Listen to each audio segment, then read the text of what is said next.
नमस्कार मित्रांनो, welcome back to the everyday pharmacy. आणि आज मी तुम्हाला काही अशा गोष्टी सांगणार आहे त्या गोष्टी तुम्हाला कोणीच नाही सांगू शकत. मी एक रजिस्टर फार्मासिस्ट असल्याने मला ह्या गोष्टी सगळ्या माहीत आहे. तुम्ही आजकाल काही इंस्टाग्रामवर बघत असाल, एक मुलगी आहे ती व्हाईट कोट घालून बसते, ती तुम्हाला सांगते हे फेसवॉश वापरा, हा ड्रॉप यूज करा, हा ऑइंटमेंट यूज करा, ही गोळी खा. ती मुलीने आयुष्यात कधी मेडिकलमध्ये पाय पण नाही ठेवला आणि ती ती मुलगी तुम्हाला सांगते की हे हे यूज करा, ते यूज करा. आणि तुम्ही तिच्या रील्सचे व्ह्यूज बघून, लाईक्स बघून, तिचे फॉलोअर्स बघून तुम्ही ते यूज पण करतात. अशाच एक इंस्टाग्रामवर एक मुलीची आयडी आली होती समोर. ती मुलगी आत्ताशी बी फार्मला सेकंड इयरला आहे आणि तिचे 200K+ फॉलोअर्स आहे. आणि तुमच्यासारखे माझ्यासारखे नाही, फक्त तुमच्यासारखे लोक त्यांना फॉलो करते आणि त्यांचे जे मेडिसिन सांगते ते यूज करते. असं काही करायचं नाही. सगळ्यात पहिली गोष्ट म्हणलं तर जर तुमची खूप क्रिटिकल कंडिशन आहे तर डॉक्टरांना जाऊन भेट द्यायची. पण आजकाल डॉक्टरांचा पण काही इतकं इश्यू नाही आहे. आजकालची गोष्ट बघा, वैद्यनाथ हॉस्पिटलमध्ये काय इश्यू झाला. मुलाचं फ्रॅक्चर होतं, मुलाची डेथ झाली, डॉक्टरांनी 30 लाखाचा चेक लिहून दिला.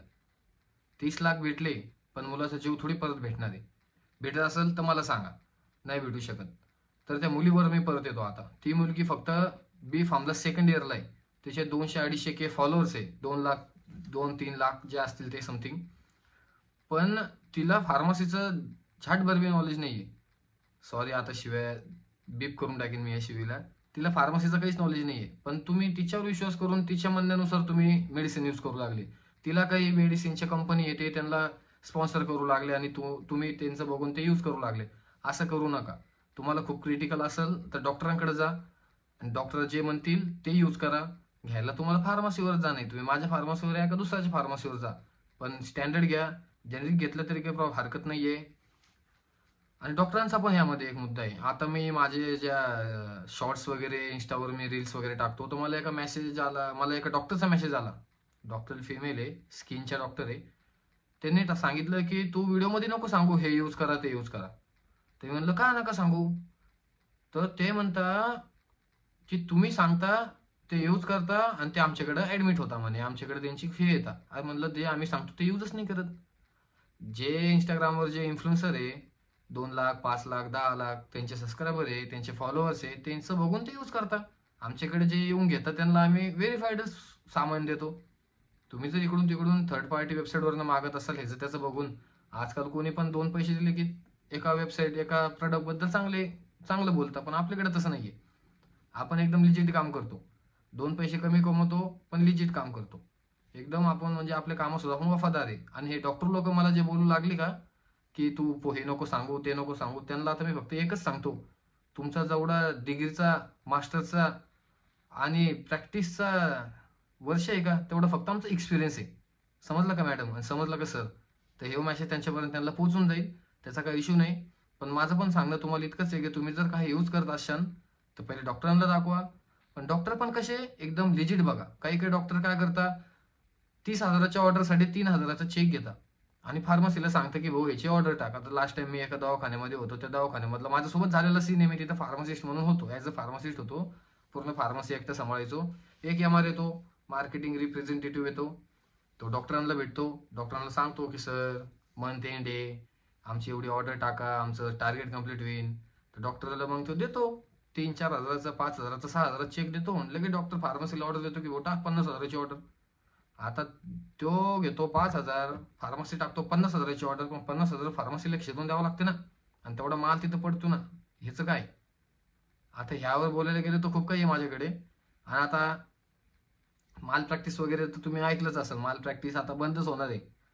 डॉक्टर फक्त कंटेंट लिहिणार आहे. डॉक्टरांना अधिकार नाहीये ब्रँड नेम लिहायचा. आणि जर कोणता डॉक्टर ब्रँड नेम लिहित असेल, तुम्ही स्वतः तुमच्या फॅमिलीतलं कोणी दवाखान्यामध्ये गेलं आणि कोणता डॉक्टर जर तुम्हाला ब्रँड नेम लिहून देत असेल, तर समजून घ्यायचं त्या ब्रँडच्या जी XYZ कंपनी आहे, नाव नाही घेऊ शकत मी, त्या कंपनीने त्यांना काहीतरी एखादा चेक वगैरे किंवा फ्रीज किंवा कूलर किंवा काहीतरी दिलेलं आहे.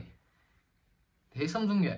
आता उद्याच्याला मी व्हिडिओ बनवतो म्हणून माझ्या डॉक्टरांनी, माझ्या इथल्या काही XYZ जणांनी मला बोलले, तर मी व्हिडिओ बनवून थांबणार नाही. मी माझ्या घरामधून व्हिडिओ बनवेन. मी 300 रुपयाचा स्टँड घेतला, तिथं होता मला, पण तिथला नाही यूज करायचा. 300 रुपये स्टँड घेतला, पण स्वतः बनवेन.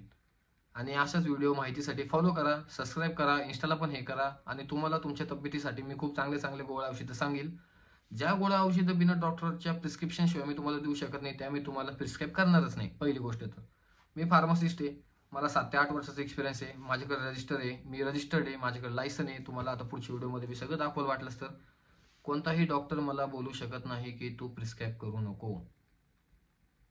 जर कोणाला बोलायचं असेल तर बिंदास बोला, कोणीच काही करू शकत नाही. आणि जे प्रिस्क्राईब करतंय तुम्ही त्यांचे फक्त जास्त फॉलोअर्स म्हणून त्यांना तुम्ही बोलू शकत नाही, कारण की त्यांच्याकडे युनिटी आहे, माझ्याकडे युनिटी नाही आहे.